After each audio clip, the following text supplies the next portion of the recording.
Chapter 8. Miscellaneous. Watches, calling the watch, bells, helm, answering, stations, food, sleep. Watches. A watch is a term both for a division of the crew and for the period of time allotted to such division. The crew are divided into two watches, larboard and starboard. The larboard commanded by the chief mate and the starboard by the second mate. These watches divide the time between them, being on and off duty, or, as it is termed, on deck and below, every other 4 hours. If, for instance, the chief mate with the larboard watch have the first night watch, from 8 to 12, at the end of the 4 hours the starboard watch is called, and the second mate takes the deck, while the larboard watch and the chief mate go below until 4 in the morning. At 4 they come on deck again, and remain until 8, having what is called the morning watch.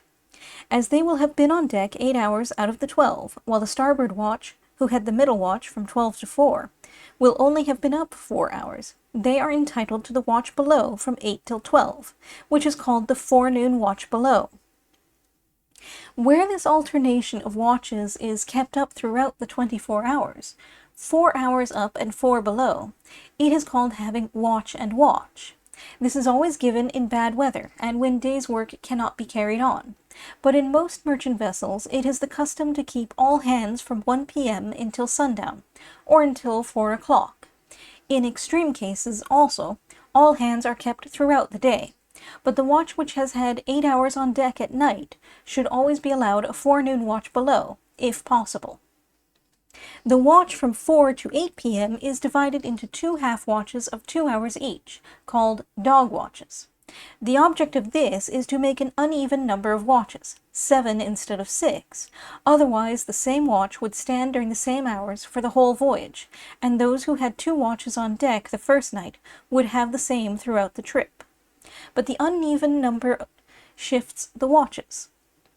The dog watches coming about sundown or twilight and between the end of a day's work and the setting of the night watch are usually the time given for recreation, for smoking, telling yarns, etc. on the forecastle, things which are not allowed during the day. Calling the watch. As soon as 8 bells are struck, the officer of the watch gives orders to call the watch, and one of the crew goes to the scuttle, knocks 3 times, and calls out in a loud voice, "All the starboard or larboard watch ahoy!" or "All starbowlins ahoy!" or something of the kind, and adds 8 bells, or the hour, usually also a question to know whether he is heard, as, "Do you hear the news there, sleepers?" Some one of the watch below must answer "Aye, aye," to show that the call has been heard. The watch below is entitled to be called in a loud and audible voice, and in the usual manner, and unless called, they cannot be expected to come up. They must also turn out at once and come on deck as soon as they are called, in order that the other watch may go below, especially as they are never called until the hour has expired, and since some minutes are allowed for turning out, dressing, and getting on deck. The man whose turn it is to take the helm goes immediately aft, and ought to be the first on deck, as the 2 hours' duty at the helm at night is too tedious, and entitles a man to be speedily relieved. It is considered a bad trait in a man to be slack in relieving the helm. The relieving the helm is also the sign that the watch is changed, and no man is permitted to go below until that has been done. It is a man's watch on deck so long as one of his watch is at the wheel. Bells. The time at sea is marked by bells. At noon 8 bells are struck, that is, 8 strokes are made upon the bell, and from that time it is struck every half hour throughout the 24, beginning at 1 stroke and going as high as 8, adding 1 at each half hour. For instance, 12 o'clock is 8 bells. 12:30 is 1 bell, 1 o'clock is 2 bells, 1:30 3 bells, and so on until 4 o'clock, which will be 8 bells. The watch is then out, and for 4:30 you strike 1 bell again. A watch of 4 hours, therefore, runs out the bells.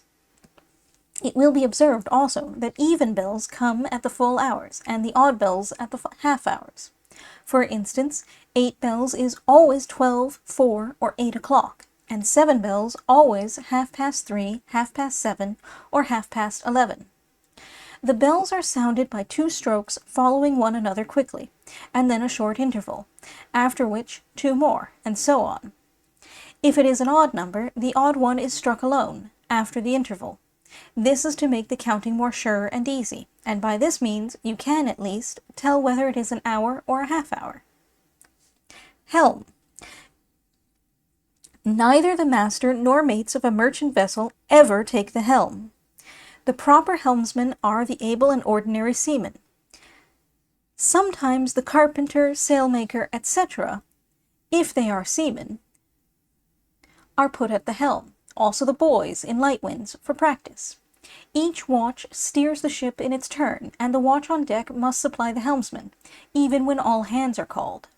Each man stands at the helm 2 hours, which is called his trick. Thus there are 2 tricks in a watch. Sometimes, in very cold weather, the tricks are reduced to 1 hour, and if the ship steers badly in a gale of wind, 2 men are sent to the wheel at once. In this case, the man who stands on the weather side of the wheel is the responsible helmsman, the man at the lee wheel merely assisting him by heaving the wheel when necessary. The men in the watch usually arrange their tricks among themselves, the officers being satisfied if there is always a man ready to take the wheel at the proper time. In steering, the helmsman stands on the weather side of a wheel and on the lee side of a tiller.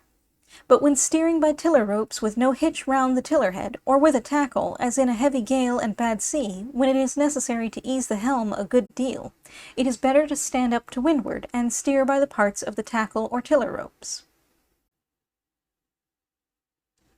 In relieving the wheel, the man should come aft on the lee side of the quarterdeck, as indeed he always should unless his duty lies to windward. Go to the wheel behind the helmsman and take hold of the spokes, so as to have the wheel in command when the other lets go. Before letting go, the helmsman should give the course to the man that relieves him in an audible voice, and the new man should repeat it aloud just as it was given, so as to make it sure that he has heard correctly. This is especially necessary, since the points and half-points are so much alike that a mistake might easily be made. It is the duty of the officer of the watch to be present when the wheel is relieved, in order to see that the course is correctly reported and understood. Which is another reason why the course should be spoken by both in a loud tone. It is unseamanlike and reprehensible to answer "Aye, or "I understand," or the like, instead of repeating the course. If a vessel is sailing close-hauled and does not lay her course, the order is "full and by," which means by the wind, yet all full. If a vessel lays her course, the order then is her course, as northwest by west, east by south, and the like. When a man is at the wheel, he has nothing else to attend to but steering the ship, and no conversation should be allowed with him. If he wishes to be relieved during his trick, it should not be done without the permission of the officer, and the same form of giving and repeating the course should be gone through, though he is to be absent from the helm but a minute or 2. If an order is given to the man at the wheel as to his steering, he should always repeat the order distinctly, that the officer may be sure he has understood. For instance, if the order is a new course, or "keep her off a point," "luff a little," "ease her," "meet her," or the like, the man should answer by repeating the course or the order, as "luff a little, sir," "meet her, sir," etc., and should not answer "Aye, sir," or simply execute the order as he understands it. This practice of repeating every, even the most minute order at the wheel, is well understood among seamen, and a failure or refusal to do so is an offense, sometimes leading to disagreeable results. If, when the watch is out and the other watch has been called, all hands are detained for any purpose, as to reef a topsail, to set studding sails, or the like, the helm should not be relieved until the work is done and the watch ready to go below. Answering. The rule has just been stated which requires a man at the wheel to answer by repeating distinctly the order given him. The same rule applies to some other parts of a seaman's duty, though to none so strictly, perhaps, as to that. In tacking, where the moment of letting go a rope or swinging a yard is very important, the order of the master is always repeated by the officer on the forecastle. This enables the master to know whether he is heard and understood, to repeat his order if it is not answered at once, and to correct any mistake or obviate some of its consequences. The same may be said generally of every order to the proper or instant execution of which unusual importance is attached. If, for instance, a man is stationed by a rope to let it go upon an order given, if an order is addressed to him which he supposes to be for that purpose, he should answer, "Let go, sir," and usually adds, "All gone," as soon as it is done. Green hands should bear in mind that whenever an order is of a kind which ought to be repeated, it must be so, without reference to a man's distance from the officer who gives the order, but just as much if standing a few feet from him as if at the masthead, since, upon the whole, the chance of misapprehension is not much less in one case than in the other. The common run of orders, however, are sufficiently answered by the usual reply of "Aye, aye, sir," which is the proper seaman's answer, where the repetition of the order is not necessary. But some answer or other should always be made to an order.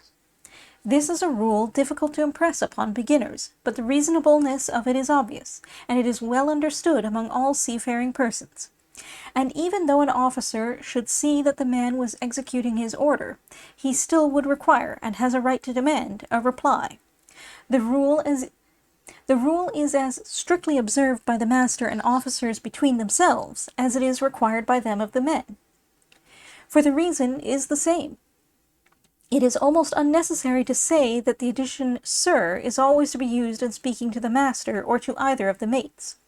The mates in their turn use it to the master. "Mr." is always to be prefixed to the name of an officer, whether chief or second mate. In well-disciplined vessels, no conversation is allowed among the men when they are employed at their work. That is to say, it is not allowed in the presence of an officer or of the master.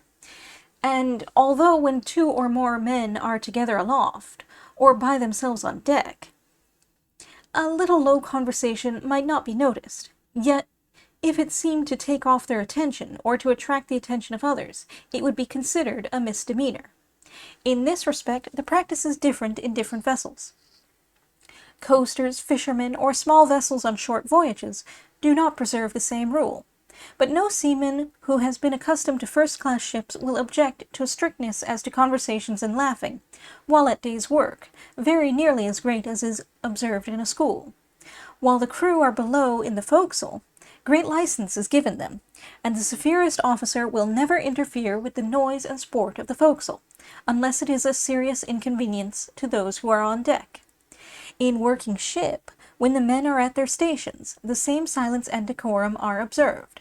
But during the dog watches, and when the men are together on the forecastle at night, and no work is going forward, smoking, singing, telling yarns, etc. are allowed, and in fact a considerable degree of noise and skylarking is permitted, unless it amounts to positive disorder and disturbance. It is a good rule to enforce, that whenever a man aloft wishes anything to be done on deck, he shall hail the officer of the deck, and not call out, as is often done, to any one whom he may see about decks, or generally to have a thing done by whoever may happen to hear him. By enforcing this rule, the officer knows what is requested, and may order it and see that it is done as he thinks fit. Whereas otherwise, any one about decks, perhaps a green hand, may execute the order upon his own judgment and after his own manner. Stations. The proper place for the seamen when they are on deck and there is no work going forward is on the forecastle. By this is understood so much of the upper deck as is forward of the after foreshroud. The men do not leave this to go aft or aloft unless ship's duty requires it of them. In working ship they are stationed variously, and go wherever there is work to be done. The same is the case in working upon rigging. But if a man goes aft to take the wheel, or for any other purpose which does not require him to go to windward, he will go on the lee side of the quarter-deck. Food, sleep, etc. The crew eat together in the forecastle, or on deck, if they choose, in fine weather. Their food is cooked at the galley, and they are expected to go to the galley for it and take it below or upon the forecastle. The cook puts the eatables into wooden tubs called kids, and of these there are more or less, according to the number of men. The tea or coffee is served out to each man in his tin pot, which he brings to the galley. There is no table and no knives or forks to the forecastle, but each man helps himself and furnishes his own eating utensils. These are usually a tin pot and pan with an iron spoon. The usual time for breakfast is 7 bells, that is, 7:30 in the morning.